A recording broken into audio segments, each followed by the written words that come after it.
Bonjour, vous m'avez souvent entendu me référer aux intestins en parlant de second cerveau. Alors les intestins, on en a pas mal parlé pendant le mois de juillet. À la fin du mois de juillet, on avait fait 3 vidéos, d'ailleurs je vous engage à vous y référer un petit peu.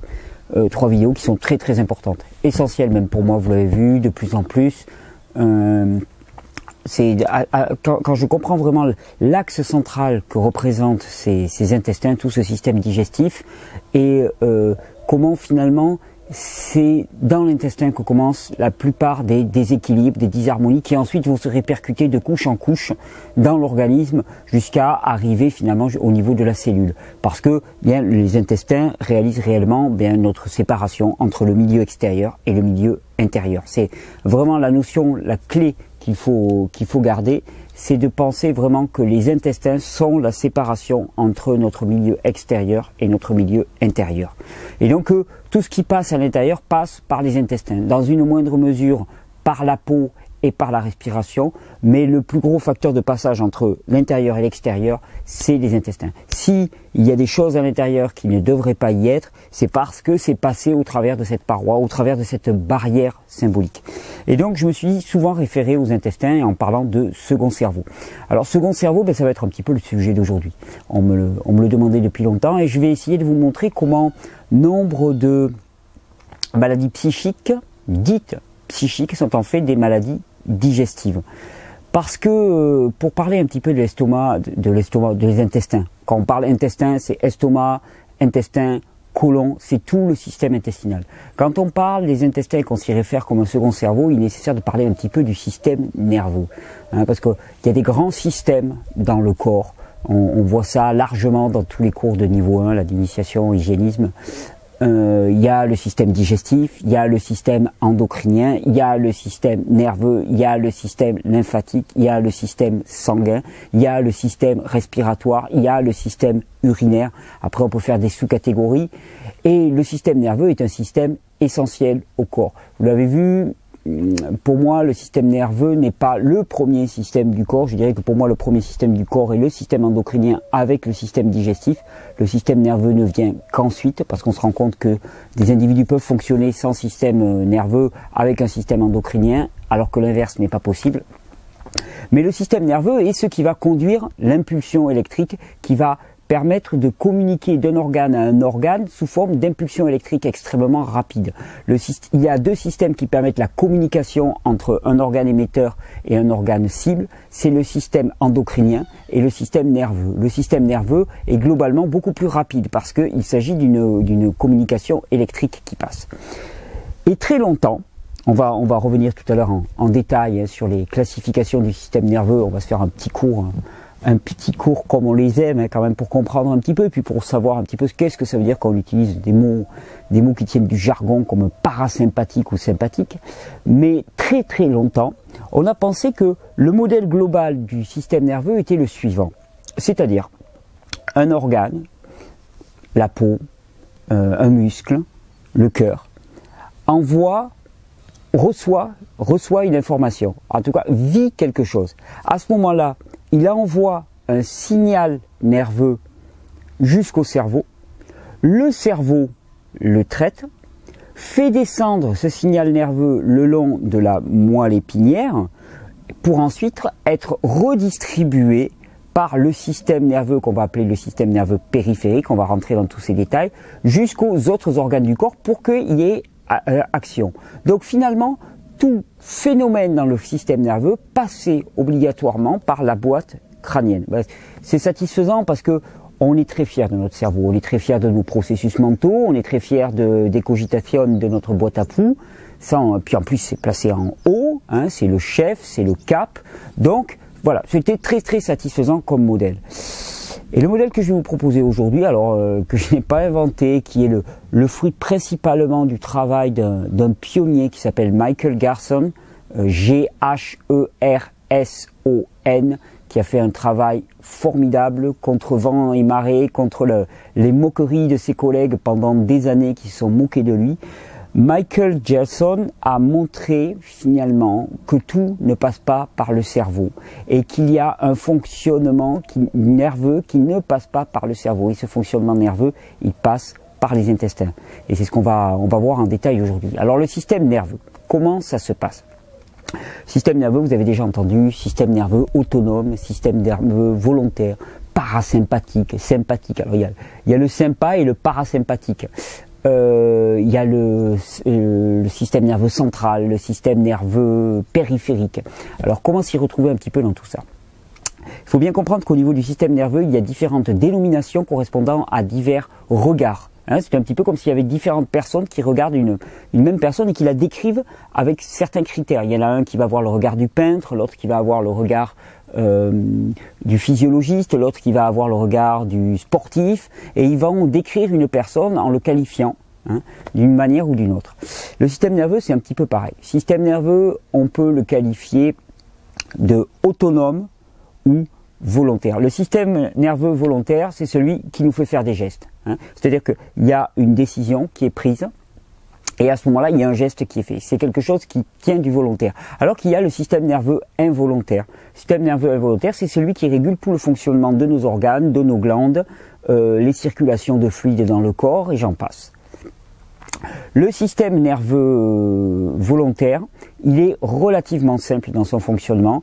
Une information part globalement du cerveau, et alors bon, dans l'état actuel des connaissances, part du cerveau, et elle est conduite via une fibre nerveuse jusqu'au muscle effecteur, le muscle qui va permettre le mouvement, et l'information a peu de chances d'être transformée. Elle a peu de chances d'être transformée parce que la jonction est directe. Donc soit la jonction, elle y est, et à ce moment-là, l'action a lieu, soit la jonction a été coupée par un accident, par un traumatisme, par que je sais-je encore, et à ce moment-là, l'action n'a pas lieu. Mais il n'y a pas de modulation là-dedans. De l'autre côté, il y a le système nerveux autonome. Et alors le système nerveux autonome, il a une différence avec ce système nerveux volontaire, c'est que l'information ne va pas directement de l'encéphale, parce qu'à l'époque on niait les intestins, mais en tout cas ne va pas directement du centre d'information vers l'organe cible, vers la glande cible, vers la zone du corps cible. Il n'y va pas directement, mais ça passe par ce qu'on appelle des ganglions nerveux. Alors ce ne sont pas les ganglions lymphatiques, ce sont des ganglions nerveux. Qu'est-ce que c'est que des ganglions nerveux? Ce sont des amas de neurones. Et la neurone, bien, c'est la cellule nerveuse. C'est la cellule nerveuse au sens propre du terme. Et donc ça passe par ces ganglions nerveux, et au niveau de ces ganglions nerveux, il y a transmission de neurone en neurone de l'information. Et cette transmission se fait au niveau de quelque chose qu'on appelle la synapse. Et à ce niveau-là, alors il peut y avoir transmission partielle, transmission totale, aucune transmission, et vous comprenez donc qu'il va y avoir une modulation. On peut avoir dans le système nerveux autonome des suramplifications, des sous-amplifications, des disparitions, des modulations diverses, chose qu'on ne va pas avoir dans le système nerveux volontaire qui fonctionne de manière binaire, 0 ou 1. Et bien dans le système nerveux autonome, ça va être totalement différent. Et au niveau de du transport d'informations de neurone en neurone, eh bien, il y a des produits qui vont être essentiels, qu'on appelle les neurotransmetteurs. Globalement, une neurone, qu'est-ce que c'est? Une neurone, c'est une cellule dont va partir une espèce de gigantesque trompe qu'on appelle un axone, et cet axone va se terminer par une synapse, et la synapse arrive pour toucher la cellule nerveuse suivante. Et c'est comme ça qu'elles vont se transmettre l'information. Sauf que la synapse, elle ne touche pas exactement la cellule suivante. Entre les deux, il y a un tout petit espace. Et pour combler cet espace, pour passer de la synapse d'une première cellule au corps cellulaire de la seconde cellule nerveuse, eh bien, il va y avoir les neurotransmetteurs. Les neurones, elles sont aussi équipées de tout petits bras qu'on appelle les dendrines. Mais c'est beaucoup plus court, le dendrine, que l'axone.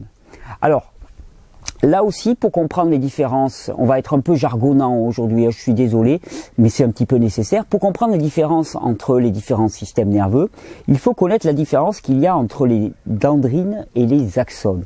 Les axones sont gainés avec un produit qu'on appelle la myéline. Alors toutes les personnes qui ont la maladie de Parkinson, par exemple, ont entendu parler de la destruction de la gaine de myéline.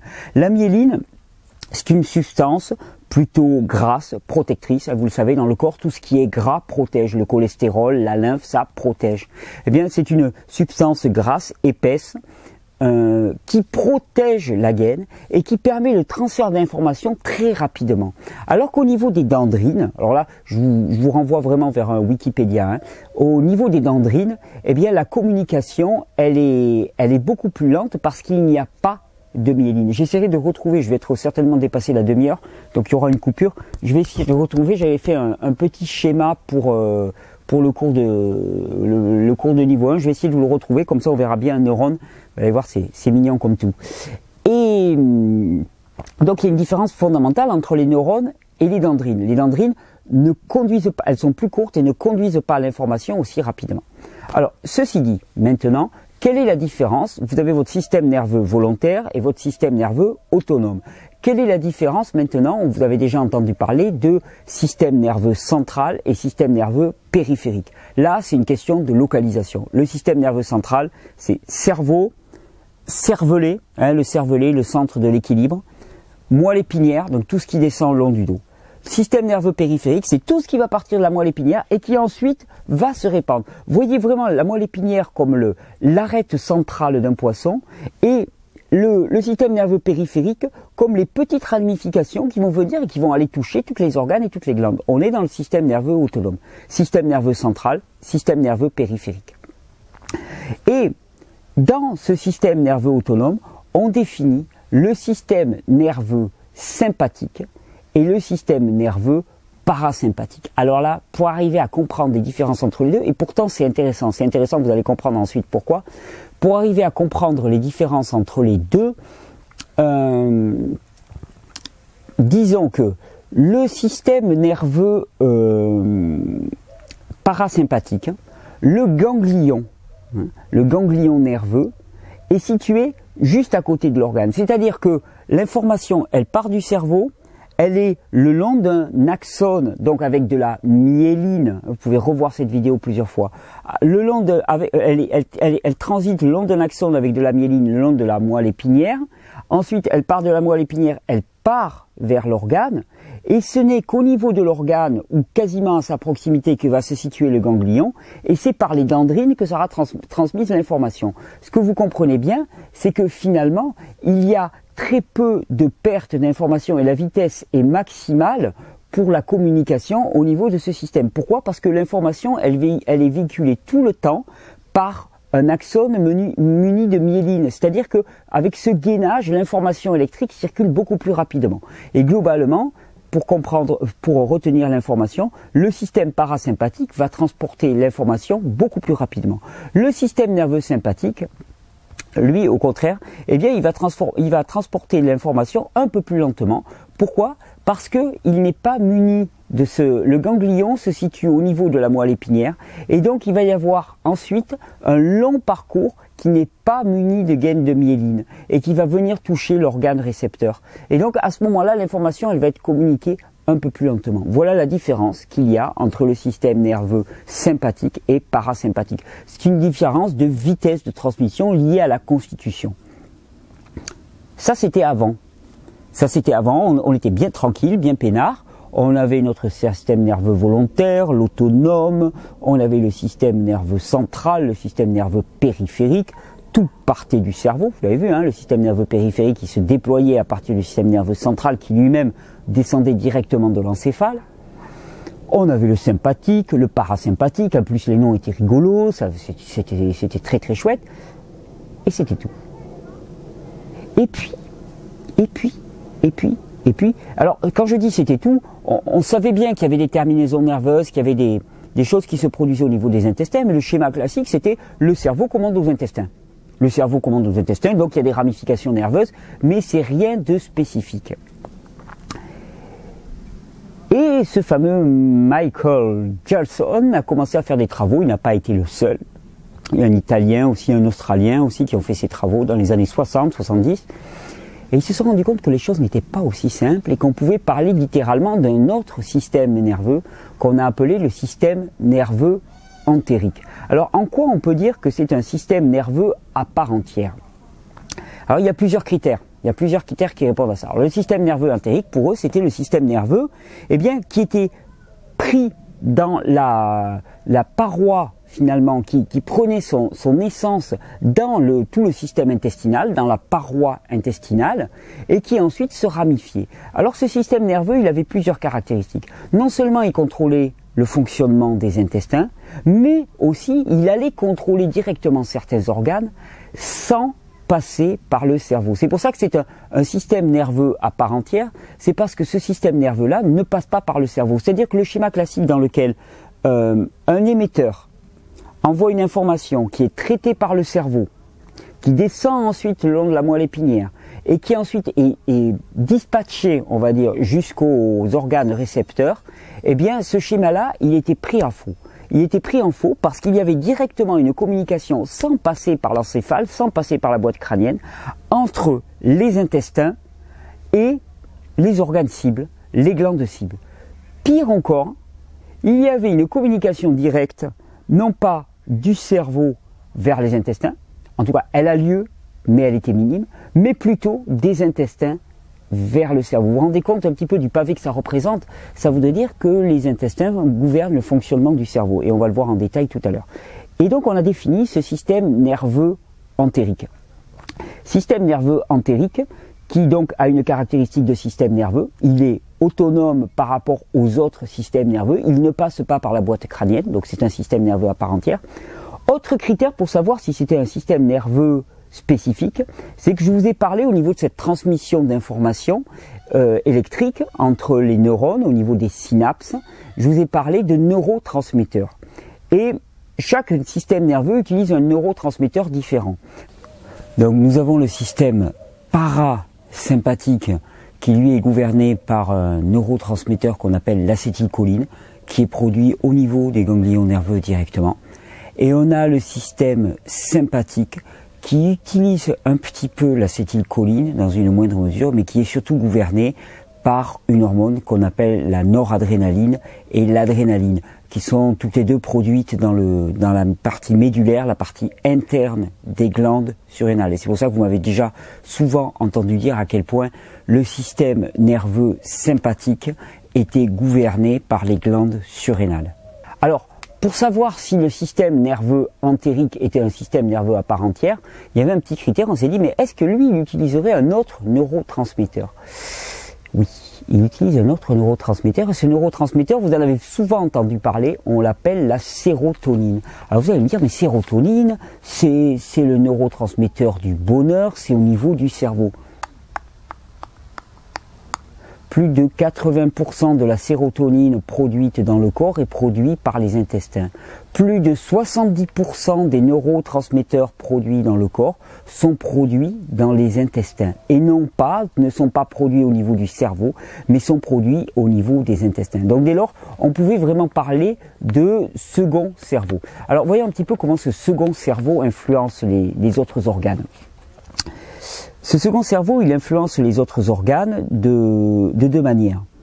Directement par des communications. Alors je vous ai dit, si vous regardez les vidéos sur les intestins, ce continent inconnu, je vous ai dit que finalement la plupart des organes se développaient à partir d'un tronc primal dans le corps, et que ce tronc primal était constitué des tissus de l'intestin. Et donc il reste un lien nerveux direct entre différentes zones des intestins, intestins pris au sens large. Il reste un lien nerveux direct, ce qu'on appelle un arc réflexe nerveux.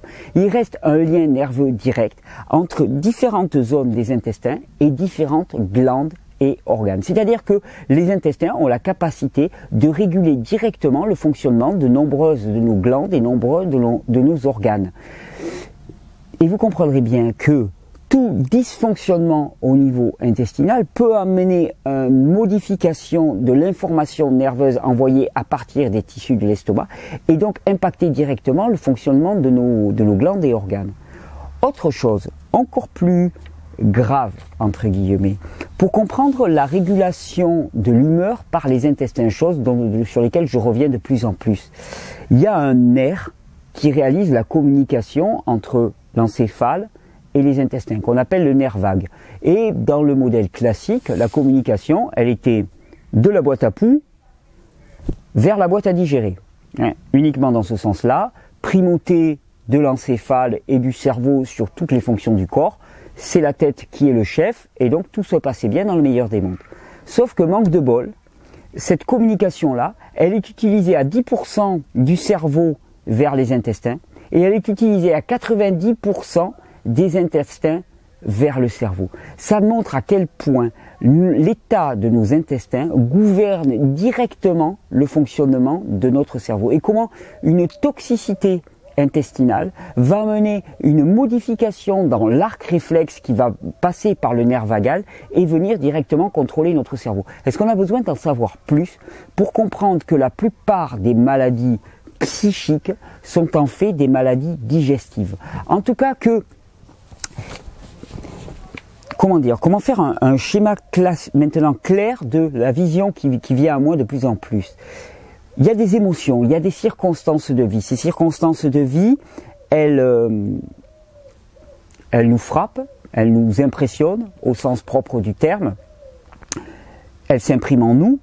Mais ensuite, il y a la manière dont elles vont être utilisées par l'encéphale, par le système nerveux.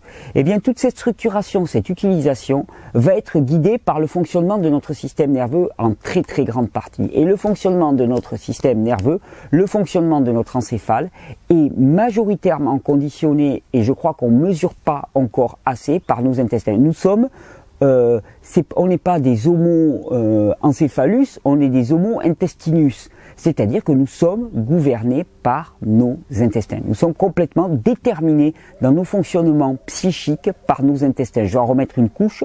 Notre comportement, notre personnalité, notre humeur, notre joie dépend de l'état de nos intestins. La sérotonine est produite dans les intestins. L'acétylcholine, elle est produite directement dans la fibre nerveuse. La noradrénaline est produite, qui contrôle le système nerveux parasympathique, elle est produite dans les glandes surrénales. Mais les intestins restent le grand organe effecteur de tout le système. Et d'ailleurs, je pense qu'on ne mesure pas encore l'influence sur les glandes et organes que peuvent avoir les intestins. Je vais aller chercher un schéma à la coupure. Je vous sortirai un schéma qui va vous intéresser vraiment. Donc, le système nerveux sympathique et parasympathique, il régule une bonne partie du fonctionnement du corps. Alors, qu'est-ce qui régule? La différence entre les deux, c'est que le système nerveux sympathique, lui, il va réguler le fonctionnement immédiat, la réponse lutte ou fuite, alors que le parasympathique, lui, ça va être plutôt le système relaxant. Ça va être le système qui va nous mettre en repos total. Donc nous avons nos deux systèmes, le système sympathique et le système parasympathique. Donc pour faire simple, le système sympathique, c'est le système lutte ou fuite, le système parasympathique, c'est le système calme.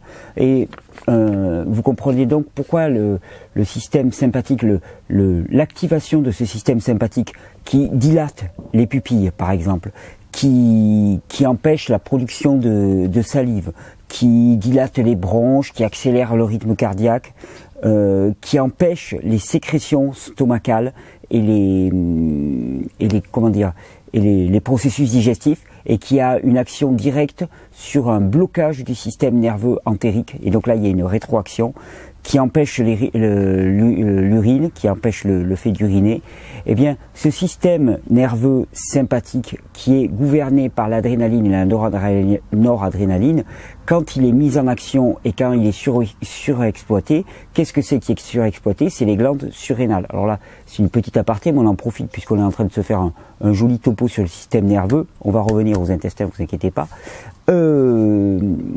Comprenez bien que la phase finalement, le système nerveux parasympathique s'oppose réellement dans son action au système nerveux sympathique.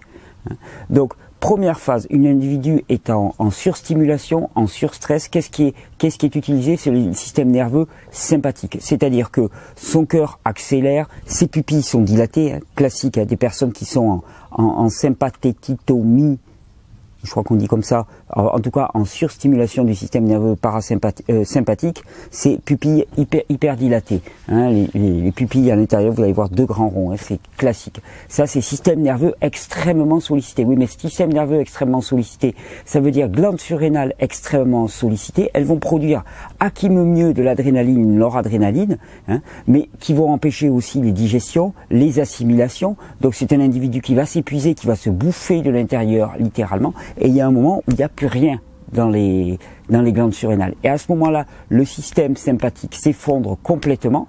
Hein, l'individu, il a plus de... Ça pousse pas. Il a plus de peps, il a plus de jus. Ouais, c'est l'ouverture de la chasse. Et quand on parle du système nerveux sympathique, enfin sympathique, il n'a que le nom. Et donc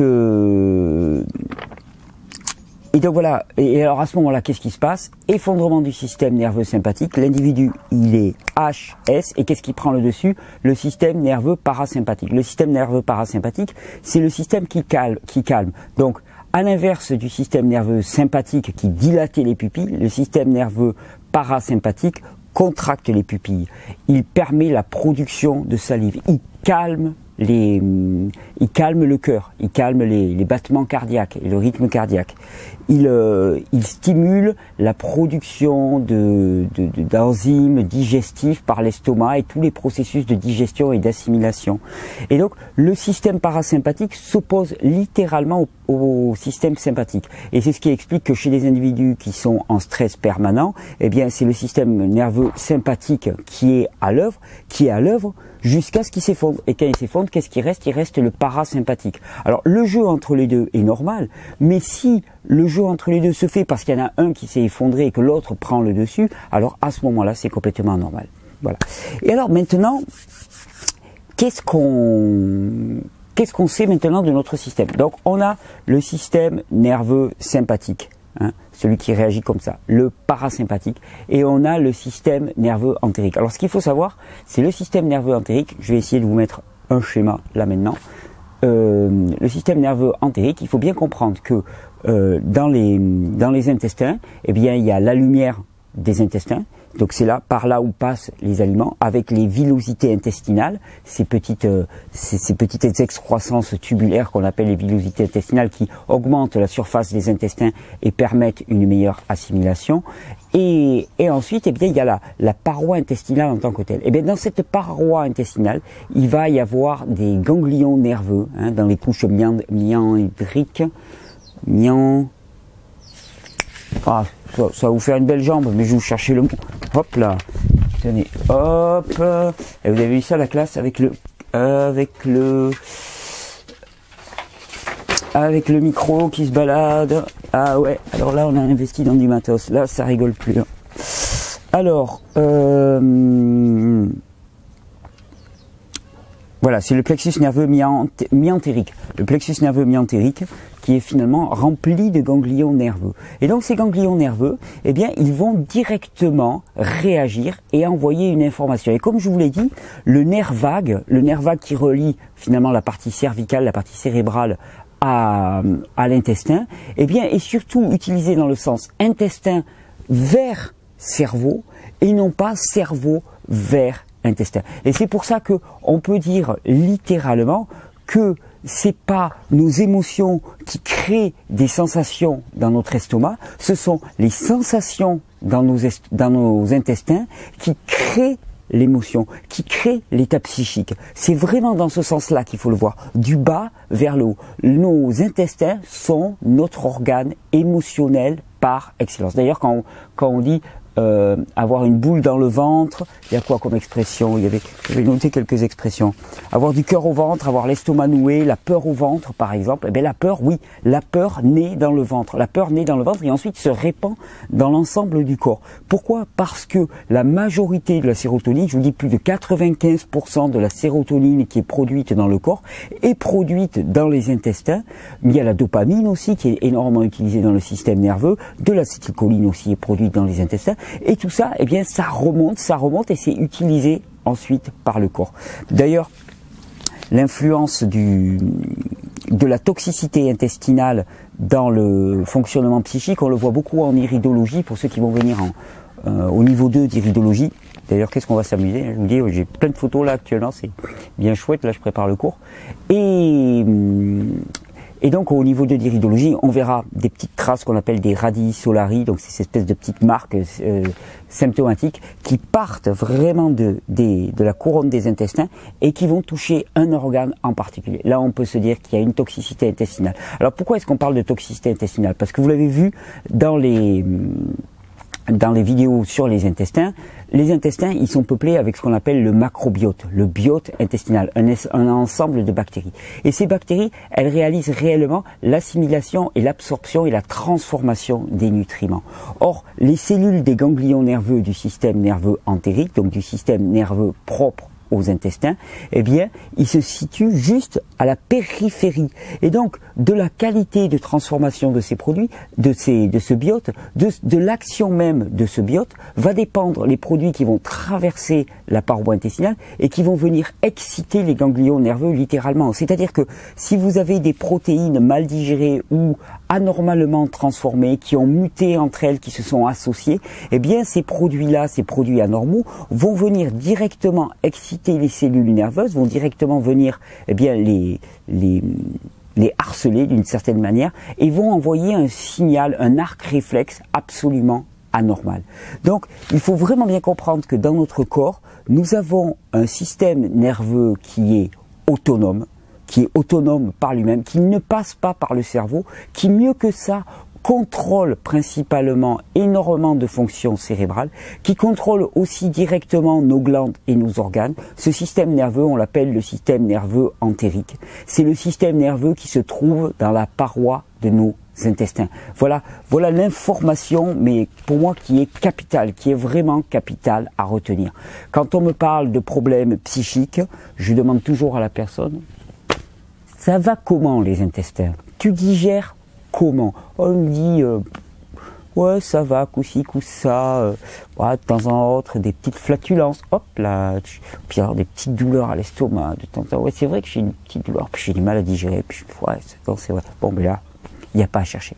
Il n'y a pas à chercher parce que ça vient directement de ça. Et c'est pour ça que souvent, comment dire, dans une société où c'est toujours très mal vu de faire des remarques aussi pointues. Alors moi, souvent, je me cache, je me drape derrière mon image de physiologiste, d'hygiéniste physiologiste, et alors ça m'arrive de me rendre compte que certaines personnes ont des flatulences.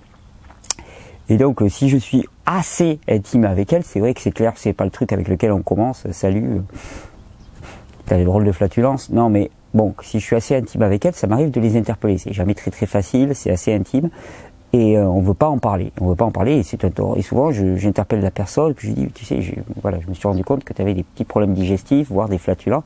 Et souvent, les personnes me disent, ah non, mais c'est rien et tout. Mais j'ai dit, mais attends, moi, à la limite, c'est pas l'odeur qui me gêne. C'est ce que ça veut dire. C'est ce que ça veut dire pour toi. Et qu'est-ce que ça veut dire pour toi? Là, que tu as toute une fermentation, une putréfaction qui est à l'œuvre.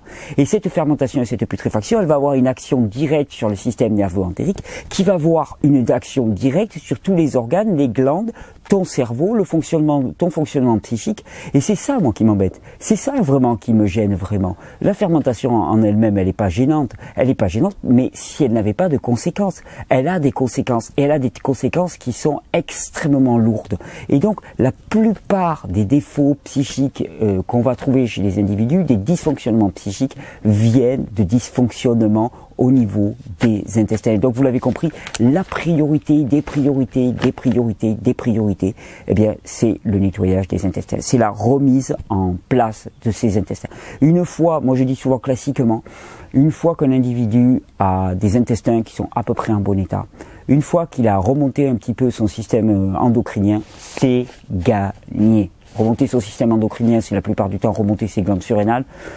Sa thyroïde peut-être un petit peu, mais qui va suivre un petit peu rapidement, remonter ses glandes surrénales, surtout remettre en état sa paroi, sa muqueuse intestinale. Et donc remettre en état sa muqueuse intestinale, vous l'avez vu, on y revient encore une fois. Il y a des outils majeurs. La première des choses à faire, c'est revenir à un régime physiologique de l'espèce. Régime physiologique de l'espèce humaine, nous sommes des frugivores. Et n'en déplaise à tous les tenants des spaghettis à la carbonara ou à la mayonnaise, je ne sais plus, le régime spécifique de l'humain est frugivore. Alors, on peut s'adapter, on peut survivre, mais dans quel état? En développant quel type de pathologie? En développant quel type de violence? Est-ce que vous êtes déjà demandé si l'évolution actuelle de ce monde, hein, les guerres dont on nous relate à qui mieux ce que c'est, la violence qu'on voit à l'écran, est-ce que c'est normal? Est-ce qu'il n'y a pas eu une erreur d'aiguillage à un moment? On nous a créé une histoire, une préhistoire aussi, qui est très satisfaisante pour notre ego parce que elle montre que finalement l'évolution naturelle, spontanée et idéale de l'humain, eh bien c'est la civilisation telle qu'on la connaît. Et donc, je me souviens d'un film absolument stupéfiant qui à l'époque faisait référence, qu'on appelait La Guerre du Feu, dans lequel on montre nos ancêtres comme des brutes épaisses en train de tous s'assommer à coups de massue. Il semblerait de plus en plus que tout ça, ça soit absolument faux. C'est une vision extrêmement orientée des choses, qui est idéologiquement orientée, de manière à montrer que l'homme a évolué d'un état, on va dire, pré-animal à un état d'accomplissement dans lequel il a sa tablette en 3G+, qui lui permet d'être connecté à tous les bouts de la planète, et ce qui fait qu'il a un système nerveux complètement explosé, parce que de toute façon il tient plus, que ses pupilles elles sont extrêmement dilatées, mais tout va bien, vous inquiétez pas, tu vas bien reprendre un petit coup de vin. Eh bien non, c'est pas l'évolution naturelle de l'homme, et il semblerait même que les sociétés qui étaient avant l'invention de l'agriculture, avant l'invention de la révolution agraire, étaient des civilisations qui étaient premièrement pacifiques, c'est-à-dire qu'il y avait des petites luttes de territoire, mais il n'y avait pas l'esprit belliqueux tel qu'on l'avait actuellement, qui étaient des civilisations d'abondance, chose que nous n'expérimentons pas actuellement, puisque la valeur que nous avons créée, la valeur et la rareté, nous avons un système qui est basé sur la rareté, et ça prouve vraiment la perversion de l'esprit humain. Mais cette perversion de l'esprit humain, pour moi, elle vient de la perversion des intestins humains. C'est parce que nous avons mis n'importe quoi dans nos intestins. C'est parce que nous avons voulu jouer aux apprentis sorciers. C'est parce que nous avons voulu nous séparer, puis faire les ânes sauvages et dire « moi, je mange ce que je veux. Moi, j'ai une voiture qui roule au diesel, mais je lui mets du super sans plomb. Juste parce que je suis un mec et parce que je tiens la route. » Voilà, c'est ça. Juste pour lui prouver que, eh ben non, ça marche pas comme ça. Quand on met pas le bon carburant dans un corps, il dysfonctionne. Le monde que nous avons actuellement, ce monde qui est privé d'arbres, privé de vie, qui est souffrant, qui est violent, qui est basé sur une valeur qu'on appelle la rareté, qui est juste une aberration parce que la valeur réelle, nous vivons dans une illusion colossale parce que la valeur réelle de ce monde, c'est l'abondance. Il y a abondance d'énergie, il y a abondance de ressources et nous vivons dans la rareté. Nous vivons dans une précarité et une rareté qui est aussi le fruit de nos psychismes qui sont complètement déviés par un régime alimentaire et un fonctionnement viscéral au sens propre du terme, par un fonctionnement viscéralement biaisé par des choix qui sont des choix erronés. Alors la solution, c'est de revenir d'abord aux meilleurs choix. Les meilleurs choix, c'est le régime spécifique de l'espèce. Nous sommes des frugivores, c'est-à-dire quantité de fruits, de noix, de plantes vertes, de légumes, qui vont nourrir notre corps et qui suffisent. Il suffit de s'intéresser un petit peu à la diététique et à la nutrition pour voir qu'on n'a pas besoin de toutes les protéines qu'on essaie de nous faire bouffer et que c'est l'une des causes de dégénérescence majeure, voilà, qu'on n'a pas besoin de tout ça. Donc déjà, on revient au régime spécifique de l'espèce. Ensuite, vous le savez ô combien je suis un partisan des jus. Pourquoi les jus? Parce que particulièrement pour des intestins qui sont en irritation, le jus est le moyen numéro 1 pour rétablir la santé intestinale. Je veux dire, je crois que avec un autre produit dont je vais vous parler après, c'est l'aloe vera, je crois que les jus sont une panacée, une véritable panacée. Pourquoi? Parce que quand on a les intestins enflammés, on ne tolère plus les aliments qui sont physiologiquement faits pour nous. C'est-à-dire les légumes et les fruits vont être trop irritants, trop forts, parce qu'on est tellement habitué à une nourriture décomposée, privée de vie, que c'est trop fort. Eh bien, le jus c'est de l'alimentation qui ne va pas nous irriter les intestins, qui va venir guérir directement la muqueuse intestinale, qui va venir commencer à apporter de la nutrition dans le corps, et les jus sont la voie royale. La chlorophylle est l'élément cicatrisant de la muqueuse intestinale par excellence. Donc les jus sont une panacée. Jus de légumes, jus de fruits dans une moindre mesure, les fruits on peut les manger comme ça directement, mais jus de légumes, jus de carottes, jus d'épinards, jus, toutes les verdures vont y passer, jus de betterave, jus de pomme, extraordinaire pour la muqueuse intestinale. Donc tout ça, ça va vraiment contribuer à commencer à guérir la muqueuse intestinale.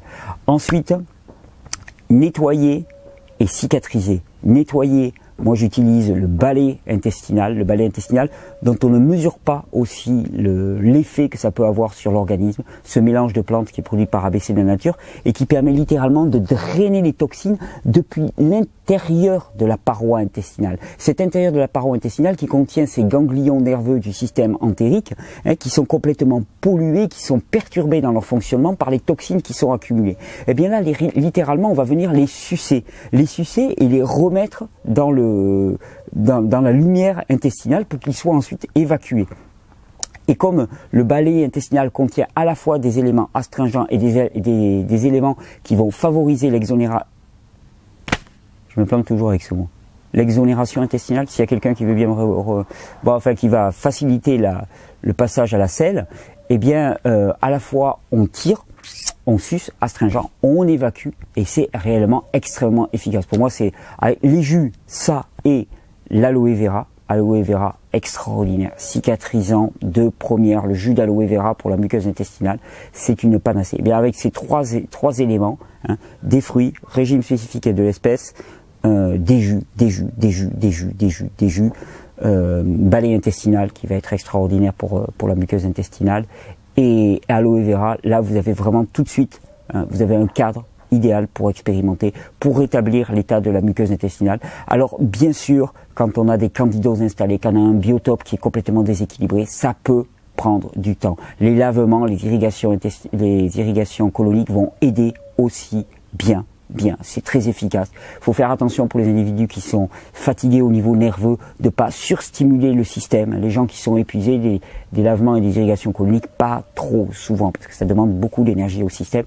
Mais c'est quelque chose d'intéressant parce que ça va permettre une vidange rapide. C'est-à-dire que si le balai intestinal fait son travail, mais que le péristaltisme, il est moyen parce que le système nerveux entérique est fatigué, parce que les glandes surrénales sont fatiguées, eh bien un lavement, ça va permettre de vraiment bien nettoyer tout ça, à faire régulièrement en fonction de l'énergie de la personne. Et donc avec ça, eh bien, on va commencer à désintoxiquer la paroi intestinale. C'est-à-dire qu'on va commencer à faire que cette toxémie intra-membranaire, à l'endroit même où se trouvent tous ces ganglions nerveux, eh bien, cette toxémie, elle va diminuer. Dès lors, les informations qui vont être envoyées par notre système nerveux entérique vont commencer à être un petit peu moins perturbées par toutes ces petites accrétions, ces petites aiguilles qui viennent le piquer en permanence. Et c'est à partir de là qu'on va voir réellement une modification dans l'humeur des individus, une réelle modification dans l'état d'esprit des individus. Alors c'est un chemin qui est long. Simplement, une fois qu'on a compris, on le tient. Ça ne veut pas dire que dans la minute, notre fonctionnement psychique va changer, bien que un bon lavement, souvent ça permet de calmer le jeu, mais par contre c'est un chemin. C'est un chemin et c'est le seul chemin. Ce que je veux partager avec vous, c'est pas du désespoir. C'est le seul chemin parce que c'est le seul chemin qui vise vraiment à une guérison. Le reste, ça vise à une suppression du symptôme, ça vise à une adaptation, ça vise à une... On fait aller, on vit avec, ça va pas trop mal. Moi, ce que je vous propose, c'est pas ça va pas trop mal, c'est ça va fabuleusement bien. Ça va, je suis chargé d'énergie, je suis chargé de joie, je suis chargé d'envie d'œuvrer et d'être présent dans ce monde. C'est ça qui est important, c'est ça la nature propre de l'individu. Et ça démarre là-dedans, ça démarre dans le bidou, ça démarre dans les viscères. Donc viscéralement, la régénération, elle se passe là et dans le système endocrinien. Aujourd'hui, de quoi on a parlé? On a parlé des viscères et du système endocrinien. On a parlé de tout le système nerveux. J'espère que ce cours vous aura été vraiment utile parce que il y a une clé. Il y a une clé vraiment là-dedans. Il y a une base là-dedans. La régénération intestinale prend du temps. L'hygiène intestinale prend du temps. J'expérimente des protocoles différents. Je vous en tiendrai au courant au fur et à mesure mais pour les candidos, il y a un produit aussi que j'utilise pas mal pour les candidos, c'est le mélange parasite, hein, qui est très très efficace. C'est vrai que moi je l'utilise pas trop pour moi-même, donc j'y pense pas à le mentionner, mais il est très efficace ce produit pour les parasites, et donc il peut être utilisé de manière conjointe au balai intestinal pour la meilleure des réponses, et il permet vraiment de nettoyer. Mais pareil, c'est du travail à long terme. C'est du travail à long terme, mais c'est le seul chemin. C'est le seul chemin. Donc à la limite, je vais dire, il est joyeux ce chemin. Il est joyeux parce qu'on sait où on va, on sait dans quelle direction on tire. Voilà, j'espère donc que ça vous aura été utile pour comprendre un petit peu le fonctionnement de nos intestins en tant que notre propre cerveau. Et nos intestins en tant que notre propre cerveau, je vous dis, c'est comme ça que l'on comprend que la dégénérescence psychique actuelle est liée à la dégénérescence de notre alimentation. Et je ne veux pas dire que je suis inquiet, parce qu'en même temps, je vois le formidable mouvement qui est en train de se passer actuellement, ce formidable mouvement de prise en compte, de compréhension, d'être percuté par ce message de la régénération. J'en vois beaucoup d'entre vous qui êtes percutés, qui ensuite transmettent le message, donc c'est extrêmement joyeux, mais en même temps, il y a une course, il y a un challenge et il y a un compte à rebours. Parce que les modifications actuelles de notre alimentation, elles vont à une vitesse qu'elles n'ont jamais connue jusqu'à maintenant. En plus, comme les perturbations du système nerveux sont multiples, avec tous les réseaux de communication, Internet, Wi-Fi et ainsi de suite, la vitesse de communication des informations qui arrivent au cerveau et ainsi de suite. Et donc il y a une véritable course contre la montre pour que la régénération prenne le pas sur la dégénérescence. Et une fois qu'elle aura pris le pas, alors là, à ce moment-là, on pourra enfin goûter à un état d'être qui est l'état d'être normal de l'individu. L'homme, on ne sait pas qui c'est. L'homme n'est pas encore né. Le fruit de l'homme, on ne le connaît pas encore. Mais le fruit de l'homme, moi j'en suis persuadé. Et c'est là où on rejoint aussi ce qui est mon orientation spirituelle. Le fruit de l'homme est un fruit de douceur, d'amour, de générosité, parce que c'est l'état naturel de l'homme. C'est l'état par défaut de l'homme. Et cet état par défaut, on l'a perdu. Pourquoi? Parce que nous avons des systèmes nerveux qui sont en constance harcèlement par des produits anormaux. Alors simplement, arrêtons de mettre des produits anormaux dans notre corps. Arrêtons de nourrir ce corps à tous les niveaux, alimentairement, visuellement, sensoriellement. Arrêtons de nourrir ce corps avec des produits frelatés et vous verrez émerger ce que vous êtes vraiment, c'est-à-dire l'individu que vous êtes vraiment, que vous sentez vraiment, que ce soit en termes d'énergie, de motivation, de joie de vivre, de caractère. Quand on parle du caractère d'une personne, ça me fait rire. Le caractère d'une personne, il dépend de ce qu'il a mangé à midi. Hein. Vous voulez me voir complètement disjoncté, maintenant que je suis complètement déshabitué du gluten, vous me faites un bon repas avec du gluten et il y a toutes les chances que dans les 3 heures qui suivent, je sois avec la corde autour du cou. C'est radical, mais je ne blague pas quand je dis ça. Je ne blague pas. Des individus qui sont déshabitués du gluten, ils reprennent un peu de gluten, c'est la catastrophe. Et ils se rendent compte de l'influence neuropsychique directe d'un aliment. S'il y a une influence neuropsychique, c'est bien parce que ça remonte par le nerf vague directement. Alors ne vous trompez pas d'aliment, ne vous trompez pas de nourriture, parce que le cerveau, il se trouve là. Et d'ailleurs, je pense à un petit copain de mon enfance. Tenez, je vais vous le chercher. C'est lui qui va conclure la vidéo. Hop, je vous refais le coup du... Hop, je me prends le pied dans le fil. Ah, mon Dieu. Hop là. Viens par là, toi. Oh, oh. Voilà.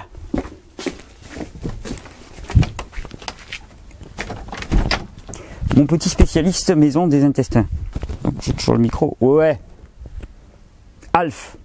Tout le monde connaît Alf, j'espère. En tout cas, moi, c'était un grand personnage de mon enfance. Alors, Alf, explique-moi la situation. Bon, sur 7 organes vitaux, j'ai 8 intestins. Non, sur 8 organes vitaux, j'ai 7 intestins. C'est normal que j'ai un petit creux. Oui, mais c'est normal aussi que tu aies des excès de colère, parce que tu ne mets pas ce qu'il faut. Quelle est ton régime spécifique de l'espèce? Je mange des chats. Non, tu ne manges pas des chats. Tu es un extraterrestre et tu te nourris toi aussi de manière frugivore. Et voilà pourquoi Alf avait des états d'être et une violence inhérente par rapport au chat qu'il hébergeait dans sa maison. Eh bien, c'est simplement parce que Alf n'avait pas un régime spécifique de l'espèce. Et que comme il avait 7 intestins, en plus, il était d'autant plus sensible aux modifications de son alimentation. Donc, pas de mauvais choix, des jus, des fruits. En ce moment, c'est la pleine saison du raisin, des figues, des mangues. des pastèques, des melons, des nectarines, des brugnons, des concombres, des tomates, des céleris, des carottes, des betteraves, des... Qu'est-ce que j'ai oublié? Des salades, les petites tomates cerises, je les avais citées. Enfin voilà, c'est la pleine saison. C'est tout le temps la pleine saison et c'est le plein moment de la régénération. Comme Alf n'avait pas compris, pas tout compris, bah, enfin pas tout suivi la vidéo parce qu'il était encore en train de chasser les chats. Oh non, c'est pas vrai. Mais si, je t'ai vu, tu cherchais les chats. Reviens à ton régime spécifique. Oh non, non, non. Non, alors comme il n'avait pas tout compris, je lui ai fait un petit schéma. Je lui ai fait un petit schéma pour lui expliquer, pour lui synthétiser tout ce qu'on avait dit dans cette vidéo. Et je voulais vous le montrer, ce petit schéma. Donc voilà ce petit schéma. Voilà, hop, je vérifie qu'on est bien. Ouais, super. Voilà le modèle classique. Donc vous avez un cerveau au centre et si possible en haut qui contrôle à peu près tout. Alors, qui reçoit, c'est vrai, on le reconnaît, je vous l'enlève là, quelques petits feedbacks, mais c'est très léger. Je vous les ai mis en pointillé, ces petits feedbacks. C'est très léger. Voilà, le cerveau contrôle tout, envoie des informations directement via le système nerveux autonome à toutes les glandes et organes du système, y compris les intestins.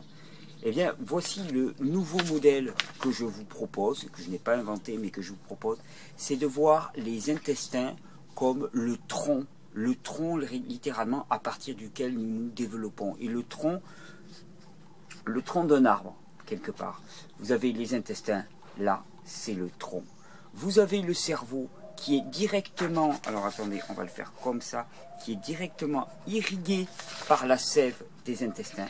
Et ça, c'est le nerf vagal hein, qui assure cette montée-là. Ensuite, eh bien, voyez les organes comme des branches. Alors bien sûr, il y a des feedbacks là aussi, hein, depuis les organes vers les intestins. Mais l'important, c'est de vraiment voir, on va faire des petits feedbacks quand même. Hop, hop, voilà, comme ça. Mais l'important, l'essentiel, c'est de voir que nous avons un tronc. Et ce tronc, c'est les intestins. C'est valable au niveau embryonnaire. Nous développons nos tissus, nos glandes, des organes à partir de ce tronc intestinal, ce tronc embryonique premier. Eh bien, c'est valable aussi au niveau nerveux. Et c'était vraiment cette vision. Donc, passer de cette vision-ci à cette vision-ci. Et dans cette vision-ci, vous comprendrez que dès lors qu'il y a un problème psychique, on s'intéresse au cerveau, bien sûr, et on voit fleurir toutes sortes de psychothérapeutes et toutes sortes de divans plus ou moins moelleux. Dans cette approche-là, qu'est-ce qu'on met au centre? On met la santé des intestins. Et cette approche-là, elle est très séduisante. Vous savez pourquoi? Parce qu'elle met au centre les processus mentaux et intellectuels. Et on adore notre intellect. On adore notre intellect. On se pavane avec notre intellect qui réussit de telles prouesses qu'il peut éradiquer des centaines et des milliers de personnes en moins d'une nanoseconde. Là, qu'est-ce qu'on met au centre? On met notre biologie dans ce qu'elle a de plus intrinsèque, dans ce qu'elle a de plus viscéral, notre biologie et surtout les conditions qui déterminent notre biologie. C'est-à-dire que les intestins, ils ont des besoins auxquels on ne peut pas se substituer. C'est là où c'est vraiment amusant, c'est-à-dire que le cerveau, les besoins, on peut lui inventer n'importe quel besoin, on peut rentrer dans la fantasmagorie complète. Les intestins, hein, eh bien, un petit peu de sagacité et d'études un petit peu sérieuses des fonctionnements intestinaux nous montrent que les intestins ont des besoins particuliers et qui s'imposent à nous. Et on déteste que ça s'impose à nous. On déteste, on adore décider par nous-mêmes.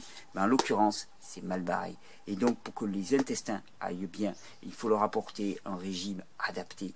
Et c'est ce qui va faire que nous allons avoir un cerveau qui va être bien alimenté, des organes et des glandes qui vont être bien alimentés. Je pensais que ce schéma, il pouvait intéresser d'autres personnes que Alf. Vous trompez pas de cible.